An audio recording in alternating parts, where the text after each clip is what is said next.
Well, yes, we're talking sports and football. Well, it might be a mixed bag of such. You never know. But we'll have the president of the NFF, Amaju, Pinnick. Thank you for coming on this morning.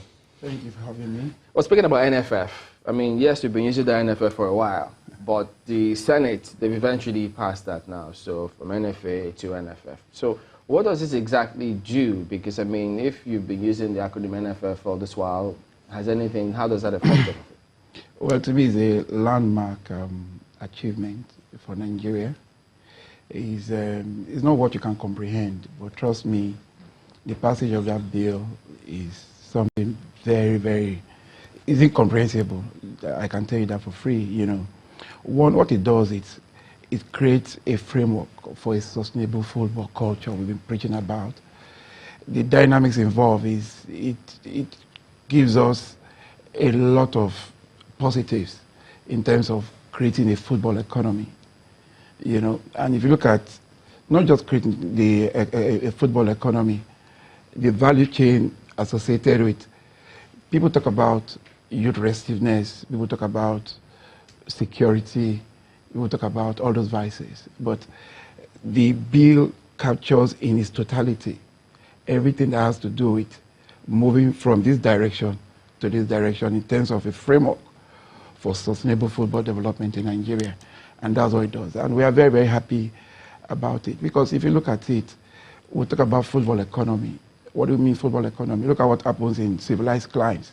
They partner with their government in ensuring that football is an integral part of the economy. And that's exactly what we want to do. 2 years ago, we were called upon, myself and the second vice president, we made a presentation to the Economic Management Group team, headed by the vice president, and all these are the things we talked about. Once we are able to have that level, appreciable level of independence, it builds confidence in our sponsors and our partners, and it gives us the leverage, not without the government, but also in partnering the government in ensuring there's sustainability in this area. If you look at it socially, football is a major unifier. Today, everybody will be sitting glued to their TV wanting to watch. They don't care if it's an Ishekiri man, if it's an Igbo man. It's a major unifier, and that too, this bill to also amplify that. So it's something that if the president accents to it, it will be one of the biggest achievements of this administration. And speaking about football culture, how much of that have we built or ingrained, you know, in the country? Because, I mean, if you look at some other countries, you know, once they have this philosophy of football, you see that different grade level, how they, you know, move from one grade to the other, gradation of growth. Where are we in that culture? Can we say this is a central theme, this is what we're pursuing, this is where we are? No. If you are talking about the youth development program and the movement, you call it a symbiotic movement from the under 13 to under 15 to under 17, that's exactly what we're doing. In fact, that's one of our plans for existence. I give you an example. Where we came on, we won the under 17. We didn't win the next. We didn't qualify for the Nations Cup. No, we didn't qualify for the Nations Cup. We didn't qualify for the under 17, under 20, and to us, we decided at that point that we needed to do things right. We needed to get the under 13 at under 13, under 15 at under 15, under 17 at under 17. Now we enlisted the support of Zenith Bank, our sponsors, and this sponsorship should be tied towards youth development. And they consented. And today I can proudly tell you that our under 17 team, 60% of that team is made up of 7 of the players came from the rank of our Zenith Bank Nest Eagles Challenge. So we are trying to get it right with the right ages and the movement from under 17 to under 20. The bulk of this under 17 are the people you're going to see in the under 20 next year, then on the under 23, and then to the Super Eagles. We are not happy where we see the 3 highest goal scorers in the English Premier League, the Africans, no Nigeria. To me, it's strange. But it's not going to be today. It can be, definitely it will outlive our administration. But we need to start creating that. We need to start looking at players like Chukwueze.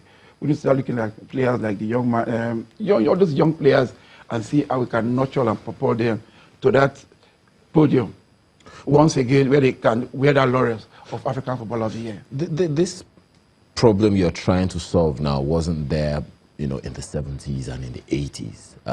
I want to assume that part of the question that Chamberlain asked you is in the divisions of our, league and all of that, I remember that ICC Shooting Stars was in the first division, and Water Corporation, still from the same city, was in a different division. So what happened, and how are we planning to solve that problem fundamentally so that Nigerian football can really develop? I mean, Nigerian football is, I can tell you, we are doing our best in ensuring that we get to that path of success in terms of recognition, in terms of what you're talking about. But football has gone beyond that. Football is run by TV rights. No. I'm telling you, listen, okay. You asked a question about in those days when there was 3SC, IC Shooting Stars, Water Corporation, No. There was something you said earlier about the unifying power of football. You will remember that in the 80s, it was such. And people looked less to, foreign football and looked more to local football. So that's the question I'm asking. Yeah. What happened? The answer is simple. It's TV. Then there was no TV. There was no TV. Of course, we only see Manchester United, Liverpool on paper, Do you used to watch those games? No. There was no DSTV. There was no channels. There was no... But now, people could really go to the stadium and watch. But now you want to sit in your home, Eyimba playing Rangers and Manchester United playing Man City. Which one would you want to watch? Me, of course, I want to watch because it's my league. But which one would you want to watch? So that's the problem. Well, you can't watch no. No, but you see, but it goes beyond that. But what we are trying to do is, it's not as if nobody can compete with the EPL. Even the La Liga do not compete with the EPL.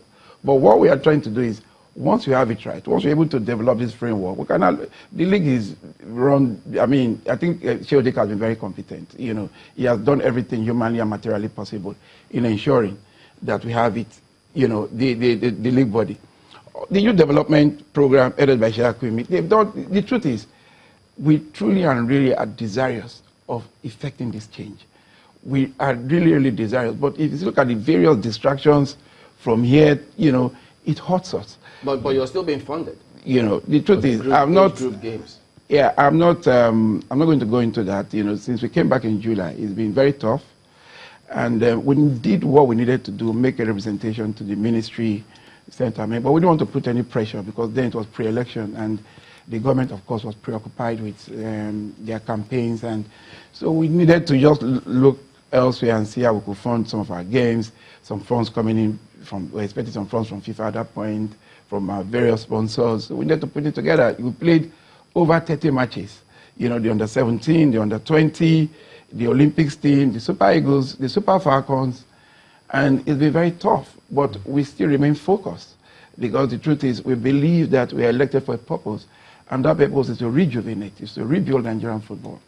But we are dealing with a situation whereby we believe that at the end of the day, either Nigerian football is a winner or Nigerian football is a loser when it comes to the crisis befalling Nigerian football. Which crisis? Yeah. Which distraction are you referring to? There are major distractions. You know what's going on in Nigerian football. We ran for an election in September. We won even before we went to the election. Some of these people, they came, they wanted to stop the election, they couldn't stop the election. Their next part of call is forum shopping for indictment, writing all sorts of petitions, sending it to all. Before it even gets to the security agencies, they'll publish it, put it on social media, all trying to dent our image. I'm talking about a deep-seated, if you like, call it delusional or obsessional hatred without recourse to civility, without recourse to humanity, or without recourse to national interest. It is, I want to call it, it's a sociopathic, when you say a sociopath, when they move, they do not care what happens. They don't care if you can't get it, nobody gets it. Everybody dies. And that is the kind of, is at that extreme that I'm talking about. Are they going to manufacture cases in court and expect the courts to give judgment? Is this some of these cases are in court? So me, I don't know what to talk about, but let me tell you something. For example, there was a story about a 4 billion taken from the NFF account on the 13th, on the 3rd of November. 4 billion. Maybe they don't know how these things operate. We have one account, and the account is in the CBN. CBN will not give you cash. That one is certain. And I've told my people to print out the statement. Let us show the public where there was a 4 billion in our account. So to me, it is very, very sad, because it's not about destroying Amaju Pinnick. It's about Nigerian football. And that should be the focus. Because if you destroy Nigerian football today, it will take hundreds of years for us to get back to where we are today. Now, globally, we've been well positioned. And today, under the Buhari administration, so to speak, there's been a lot of prosperity on the pitch. We've qualified for all the tournaments, FIFA Cup tournaments. And we're going to be very busy this year. You know, kudos to the president.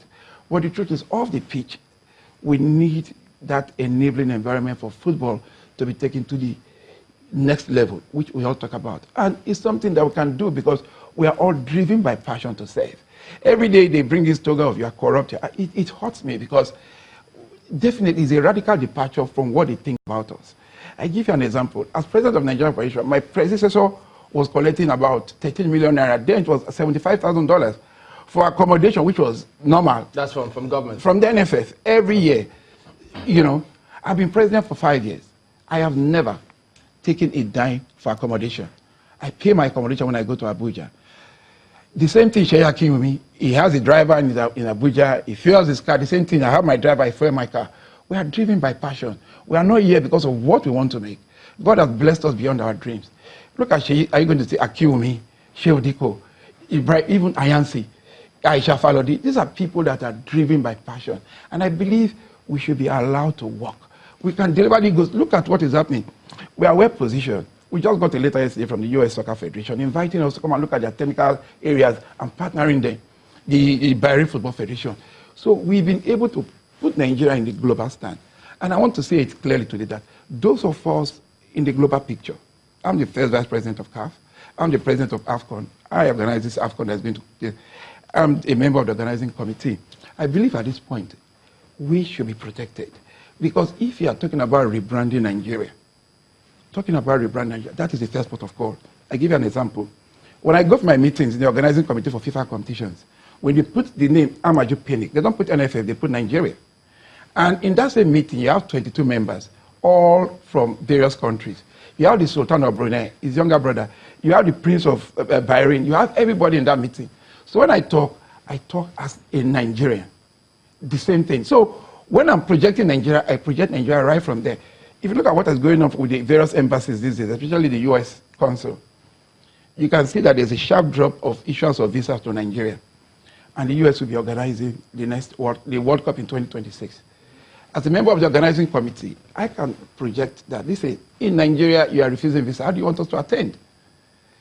FIFA cannot take it up with the U.S. government. And then you are rebranding Nigeria inadvertently without recourse to the government. So there are a lot of things, I'm coming, there are a lot of things we can do. So we need that protection. But trust me, we are here. Protection from whom and by whom? We definitely, when I mean protection, you understand, I can be talking in calculated ambiguity, but you know what I'm talking about. But that is the truth. It's not because we don't know what we are doing, it hurts us. My wife has told me to resign at a point. Leave this job. When I say getting at the point, we're getting death threat, it goes to that. So I'm telling you that when I mean delusional, when I mean you are dealing with sociopath, you are dealing with sociopath. But the truth is, we do not believe. I'm a worry boy. It's not because, there's nothing that we have not seen. We do not believe that we cannot get to that promised land. We do not believe we should shy out when we've gotten to this point.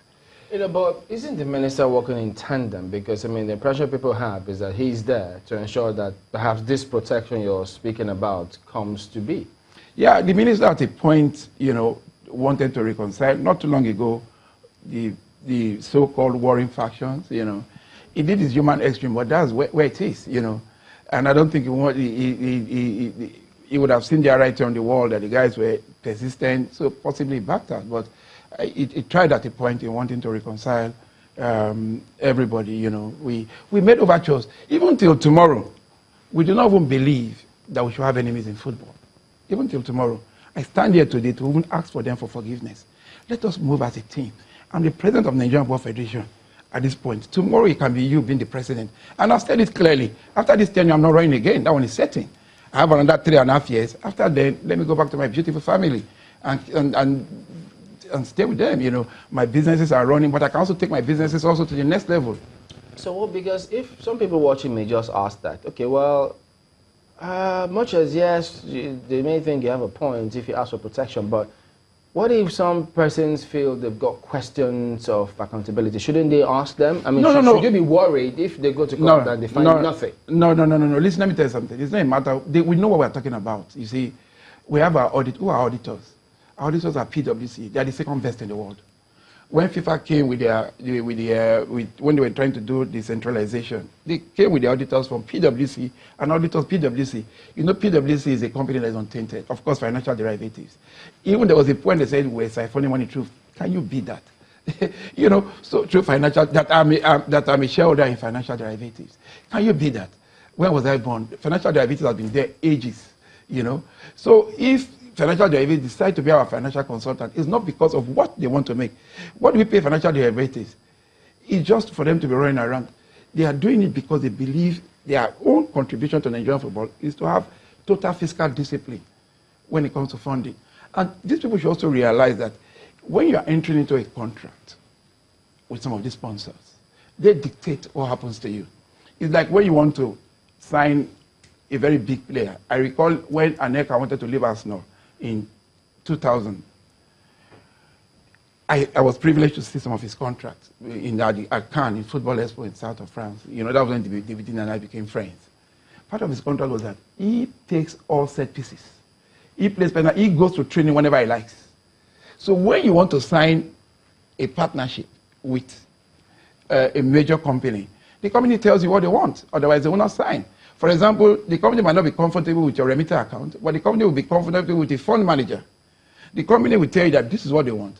A major plus for us in time to drive to self-funding is because we have PwC and financial derivatives. So there's no company that you say that you are dealing with PwC, because these are major corporates in Lagos or financial derivatives that will say no, they are not interested.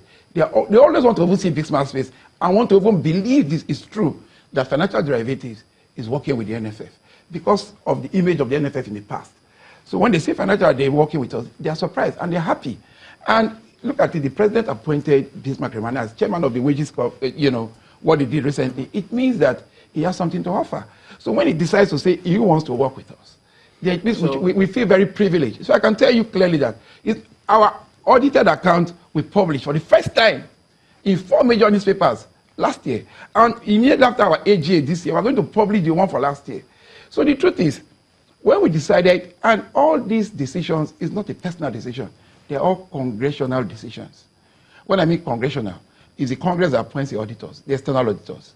Why the internal mechanism for control of the NFF finances is domiciled at the Office of the Accountant General using directors. For example, the Director of Finances from the Office of the Accountant General, the accountant, they are all from the Office of the Accountant General. While the auditors in the NFF office are also from the Office of the Auditor General. We also have a DEX officer from ICPC in the NFF office.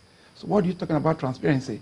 So when I see all these things, I just laugh because I know that these people, their motive is not what, their motive is purely destructive, it's purely annihilative and nothing else. But I want to thank our sponsors. We want to also pay a glowing tribute to Dr. Ifeanyi Okowa. This is not politics. 3 matches, Nigeria Seychelles, Nigeria Libya, and Nigeria Uganda. And now they'll be camping the Super Eagles. Well, yes, you were highlighting some of those states who have been of help to football in the country, but how are these things affecting sponsors?